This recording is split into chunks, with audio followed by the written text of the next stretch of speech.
豪華にって約束だし、味付けも一工夫して、まずはコカトリスの胸肉を食べやすいよう一口大に切って、袋に入れてニンニク、酒、醤油を入れ、よく揉み込む。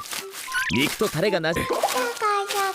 そんでもって熱した油に肉を入れる。よし、できた。いろんな肉の唐揚げお待ちどう。おお、さて第2陣上がったぞ。しょっぱいのとあっさりので味が違う。美味しいよ、主。